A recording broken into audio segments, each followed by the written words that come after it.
Voilà, je te laisse le micro. Je te Il laisse. fonctionne. Voilà.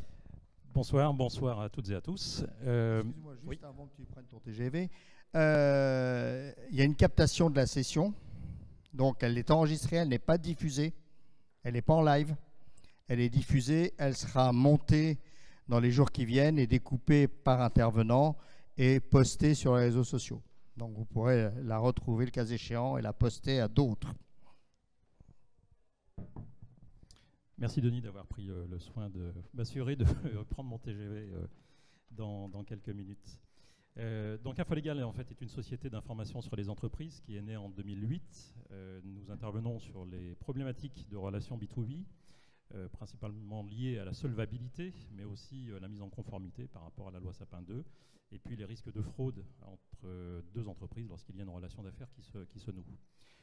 Dans le cadre de nos activités, pour les besoins de nos clients, depuis 2008, nous produisons, entre autres, 2 bases de données qui nous intéressent par rapport à la thématique de ce soir, qui sont, premièrement, une base de données sur les liens capitalistiques des entreprises, c'est-à-dire déterminer à la fois... On n'a rien entendu ? Si, ça allait, mais celui-là est mieux. Une base de données donc, sur les liens capitalistiques, qu'est-ce que c'est identifier à la fois les maisons mères, les actionnaires, personnes physiques, personnes morales des entreprises, et à remonter comme ça jusqu'à ce que l'on appelle aujourd'hui les bénéficiaires effectifs, et puis identifier également les filiales et participations directes et indirectes, c'est-à-dire les filiales de mes filiales, que ce soit en France et à l'étranger.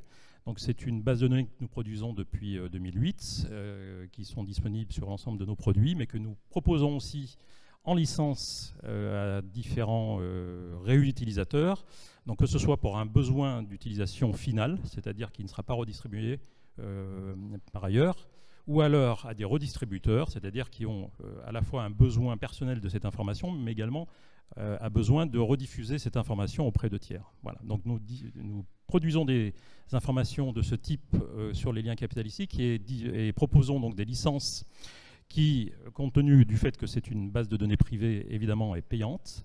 Et en fonction de la typologie des besoins qui sont exprimés, en termes de volumétrie, en termes de fréquence d'acquisition de l'information, il y a différentes tarifications qui se font sur cette donnée.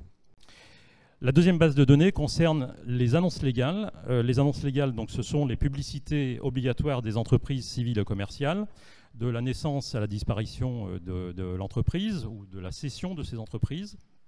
Donc nous avons une base de données qui couvre l'exhaustivité des annonces légales qui sont publiées en France, là aussi depuis 2008. Et vous retrouvez ces informations donc, sous différents formats, notamment XML, déposés sur un FTP lorsqu'il s'agit d'une licence d'acquisition d'informations en masse, puisque là on parle de 1,5 million d'informations par an qui sont publiées dans les journaux. Et en fonction des besoins, nous mettons à disposition différents types de licences, notamment par rapport, là aussi, aux volumétries et à la mise à disposition, soit quotidienne, soit tri-hebdomadaire ou mensuelle, par exemple. Voilà. Des questions ? Passe au slide suivant si tu le souhaites. Mais je viens déjà d'en parler. Voilà. Est-ce qu'il y a des questions ? Non, je n'ai pas parlé de prix dans le sens où, comme je l'ai dit, en fait, en fonction des besoins qui correspondent soit à une volumétrie, soit à une fréquence de mise à jour de ces informations, le prix peut varier assez sensiblement. Notamment, on est sur des licences qui vont de 40 000 à 200 000 euros en fonction des typologies d'informations et de process.